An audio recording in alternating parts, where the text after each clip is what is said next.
Recent trends in the use of hydroxyls fall into a couple major categories.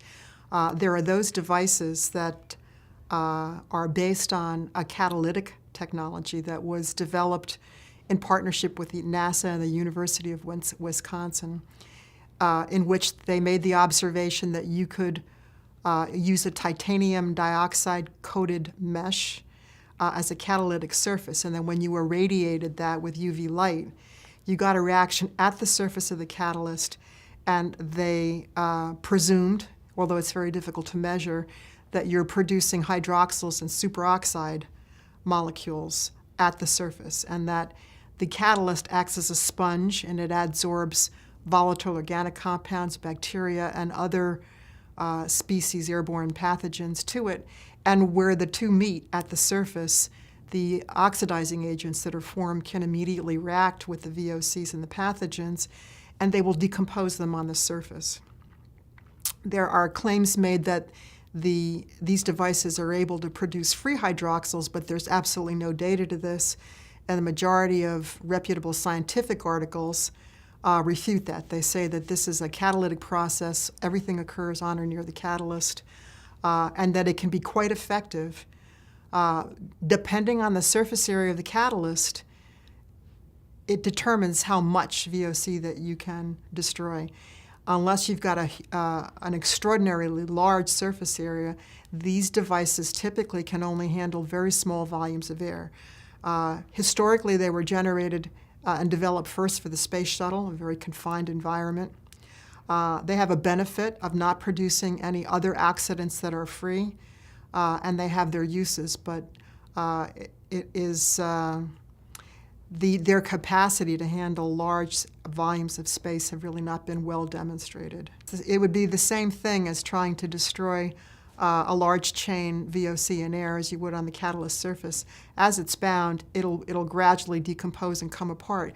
What was observed with a study of different types of photocatalytic, is the term they use for oxidation, is that it tends to accumulate formaldehyde, that the oxidation was incomplete, and that the ability of the catalyst to bind the formaldehyde that resulted was very poor because it was very volatile, and that you would end up with anywhere from 3 to 5 times the concentration of formaldehyde after the device was in use as before. Ion generators create charged particles. They do not create oxidation products per se, and ionic processes are far less energetic than free radical processes. They mainly are ionizing particles and chemicals to get them to electrostatically bond to a plate or a screen or a mesh, or fall to the ground as aggregate particles so that they can be swept up, but they're not in the same class or category as oxidative cleaners, and they're nowhere near as effective. There are some devices that combine PCO with multiple wavelength UV. These are called combination products, and they can have the benefits of both systems, but in testing a combination product, and it was only a single product, but in testing this independently, we observed that it produced very significant quantities of an oxidant that is a controlled substance called ozone, and that the levels produced were unacceptably high. So each device has to be tested in its own right by an independent third-party laboratory to generate its own data. You can't use data from one device and make claims about another device. As in nature, when you produce hydroxyl-free radicals, you produce a small, steady-state amount of ozone.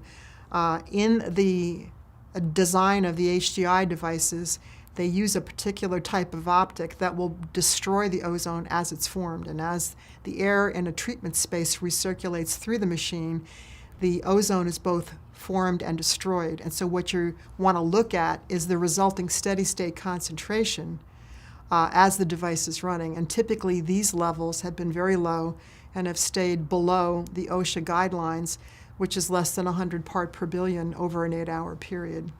It depends on if they're using electric discharge, you can generate very, very high levels of ozone. If they're using much lower levels of electric current to generate it. You can get lower levels, but those devices are also not very effective because you're not generating sufficient charge to handle the capacity that you want. And typically, these devices have been judged to be ineffective. So you've seen some of them pulled off the market, not because they're harmful, but because they basically don't do anything.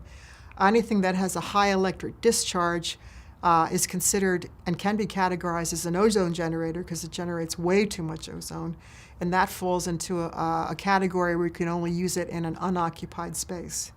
Ozone is destructive not only to tissue, but it's destructive to materials, fabrics, natural products like rubber and latex and things like that. It's very hard on dyes, so it'll bleach out carpeting and fabrics and other things, and it can also embrittle them.